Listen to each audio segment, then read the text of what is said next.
Have you ever felt that little spark of satisfaction when you click Customize? Or, that little bit of frustration when a website just railroads you down one single path? Well, that feeling, that's not just you being picky. It's actually a super powerful and often invisible psychological force that shapes our decisions pretty much every single day. We're talking about autonomy bias, and we're about to pull back the curtain on why we all have this deep-seated need to be in the driver's seat.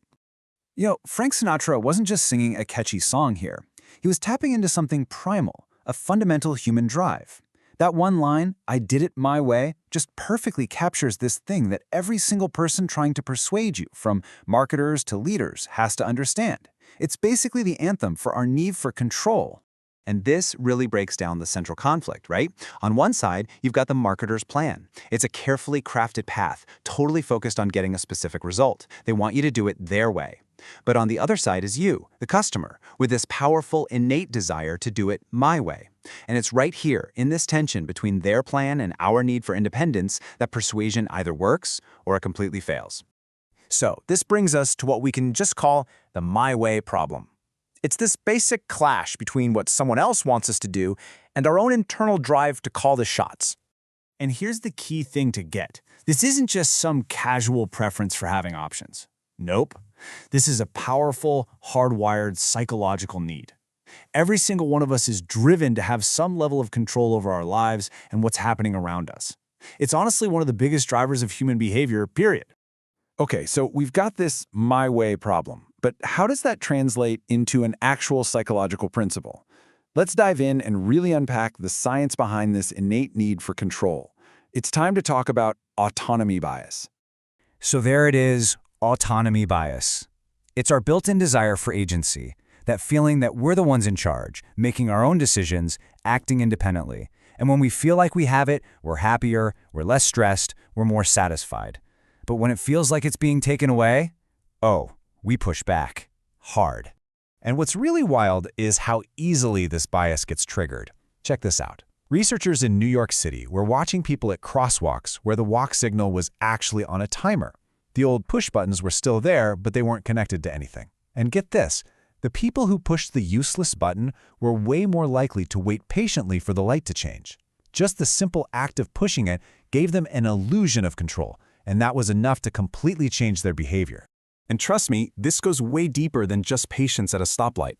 This need for autonomy has profound, even biological consequences. In a really famous study, nursing home residents were split into two groups. The first group got to make simple choices, like which plant they wanted to take care of in their room.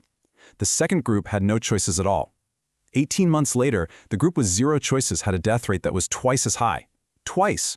That's how deeply our physical well-being is tied to just having a basic sense of control. So if taking away control is that damaging, what happens when we intentionally give it back?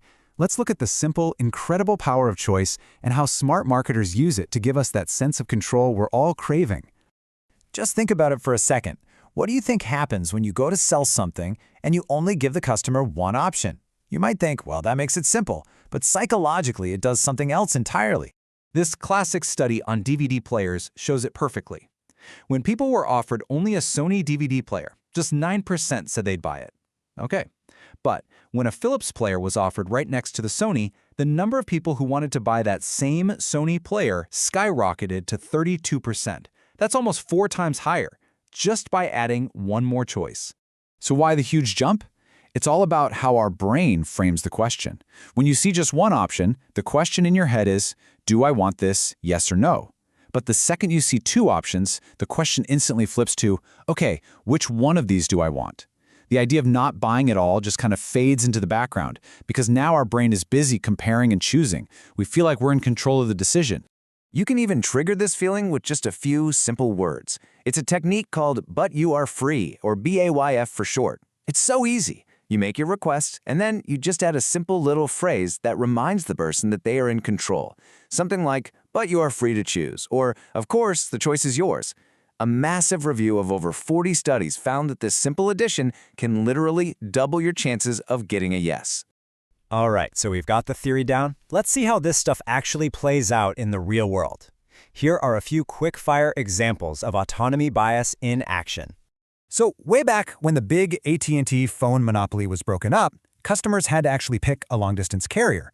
AT&T sent out a letter with this absolute killer of an opening line. It immediately triggers that fear of losing control, this idea that if you don't act, someone else will make this important decision for you. And the result? An unbelievable 38.6% response rate. You know that feeling when you donate to charity and you're afraid you'll get mail from them forever? Well, the Charity Smile Train tackled that fear head-on. They sent out a donation package that basically said, make one gift right now and we promise we'll never ask you for another donation again.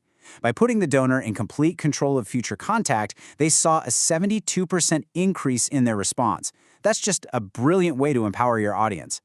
And then you have companies that don't just use this as a tactic. They build their entire business model around it. Zillion, a health tech company, completely ditched the idea of rigid one-size-fits-all health plans. Instead, they empower their users to work with coaches to choose their own goals and design their own paths. This focus on individual choice isn't just a nice little feature. For them, it's their main competitive advantage. Okay, so by now you're probably thinking, got it, more choice is always better. But here's where it gets tricky. There is a huge caveat. Sometimes our best efforts to give people control can totally backfire. Because giving people endless options, well, that can lead to a very different and frankly, a very paralyzing psychological state. This is all summed up in the legendary jam study. Researchers set up a tasting table in a grocery store. On some days, they offered 24 different flavors of jam. On other days, just 6. Now, the big table with 24 jams, it definitely got more people to stop and try a sample. But only 3% of them actually bought a jar.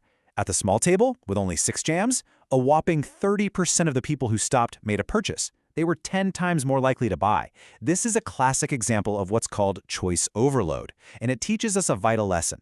People crave choice, but way too many options leads to paralysis and no decision at all.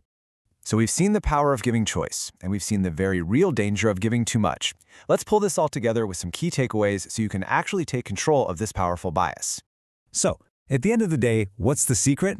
It's all about finding that sweet spot. Remember, people have a deep, innate need for control, and giving choices is how you satisfy that need. The trick is to avoid offering just one option, but also avoid overwhelming them. That magic number is often 2 or 3 curated choices. You want to shift their mindset from if I should to which one I want. Use empowering language, you're in charge, the choice is yours, and let them customize things where you can. The goal isn't paralysis, it's empowerment. Now that you know about this bias, I promise you're going to start seeing it absolutely everywhere. From the way companies frame their offers to the way you present options to your team or even your family. You now understand the deep psychological driver that's at play. So the real question is, what are you going to do with this knowledge? How will you use the power of choice? The choice, of course, is yours.